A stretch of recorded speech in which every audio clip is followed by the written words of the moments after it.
نحمدہ ونصلی علی رسولہ الکریم اما بعد فاعوذ باللہ من الشیطان الرجیم بسم اللہ الرحمن الرحیم السلام علیکم ورحمۃ اللہ وبرکاتہ۔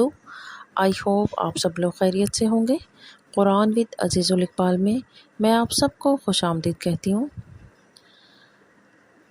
مجھے نہیں پتا کہ نیکسٹ مومنٹ میں زندہ رہوں گی یا نہیں، یا پھر میں آپ کو اپنے بارے میں یہ کہوں کہ اس ٹاپک کو آپ کے ساتھ شیئر کرنے کے بعد میں زندہ رہوں گی یا نہیں۔ ہمیں کچھ علم نہیں ہے، ہمارے پاس پرسنلی اس وقت تک ٹائم ہے جو کرنٹ پریزنٹ کھڑی چل رہی ہے، اور اگر اللہ کی توفیق سے ہم نے اس وقت بھی توبہ کر لی اور اللہ تعالیٰ نے قبول فرما لی تو ہمارا بیڑا پار ہو سکتا ہے۔ ہمیں ہر وقت ہماری زبان پہ یہ کلمہ جاری رکھنا چاہیے۔ نبی اکرم صلی اللہ علیہ وآلہ وسلم نبی ہونے کے باوجود اور افضل ہونے کے باوجود بھی ان کے بارے میں یہ مشہور ہے کہ وہ 70 سے بھی زیادہ بار ڈیلی استغفار کیا کرتے تھے۔ Why رسول اللہ صلی اللہ علیہ وآلہ وسلم he was not need of making so much استغفار۔ رسول اللہ صلی اللہ علیہ وآلہ وسلم کا اتنا قیام کرنا، اللہ کی عبادت، اتنا اللہ کا تقوی رکھنے والے نبی اکرم صلی اللہ علیہ وآلہ وسلم کو آخر کیا ضرورت تھی؟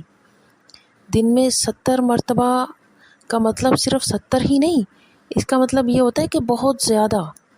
جیسے بندہ کسی کو کہتا ہے نا کہ میں نے 100 مرتبہ تمہیں یہ کہا ہے، اس کا مطلب یہ نہیں ہوتا کہ واقعی اس نے 100 مرتبہ ہی کہا ہے۔ ایسے ہی 70 سے مراد ہے بہت زیادہ استغفار کیا کرتے تھے۔ بائی دا وے 100 مرتبہ کا بھی ذکر آیا ہے نبی اکرم صلی اللہ علیہ وآلہ وسلم کا۔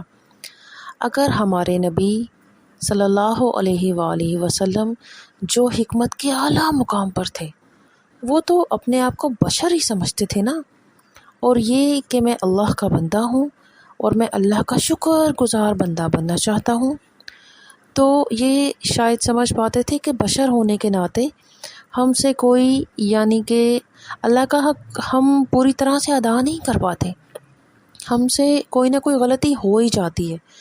اللہ تعالیٰ اتنا ڈیزرو کرتے ہیں، اور یہ کہ ہم اللہ سے معافی مانگیں۔ جیسے فار ایگزامپل بندہ کہتا ہے نا، احتراماً بھی کہہ دیتا ہے کبھی کبھار، آپ نے کچھ نہیں بھی کیا ہوتا اور پھر بھی آپ کہہ دیتے ہیں کہ معاف کیجیے گا، اس کا مطلب یہ نہیں ہوتا کہ آپ نے کوئی غلطی کی ہے۔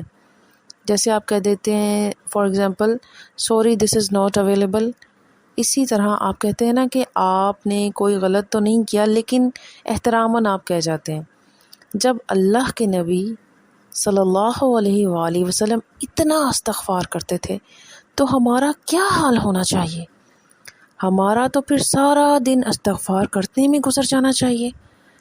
مائی ڈیئر فیلوز، ہر وقت اللہ تعالیٰ کو ذہن میں رکھیں، اور ہر وقت اللہ کو ذہن میں رکھنا یہ ہمیں اللہ کی توفیق سے اس قابل کر سکتا ہے کہ اگر نیکسٹ مومنٹ میں ہماری موت لکھی ہے نا تو کچھ نہیں ہو سکتا۔ فار ایگزامپل کوئی بلڈنگ گر سکتی ہے، بم بلاسٹ ہو سکتا ہے، آگ لگ سکتی ہے، آپ روڈ پہ جا رہے ہو، ایکسیڈنٹ وغیرہ ہو سکتا ہے، کچھ بھی ہو سکتا ہے، کیونکہ ہمیں نہیں پتا کہ ہماری لائف کتنی ہے۔ ہم دنیا میں اپنی مرضی سے نہ تو آئے ہیں، نہ ہم اپنی مرضی سے اس دنیا سے جا سکتے ہیں۔ ہمیں ہر وقت اللہ سے استغفار کرتے رہنا چاہیے، دل سے اللہ تعالیٰ سے معافی مانگتے رہنا چاہیے۔ شاید ہمیں اس چیز کی اپرچونٹی اللہ دے دے کہ اگر اگلے لمحے میں ہماری موت لکھی ہوئی ہے تو شاید وہ بہتر ہو جائے۔ جزاک اللہ۔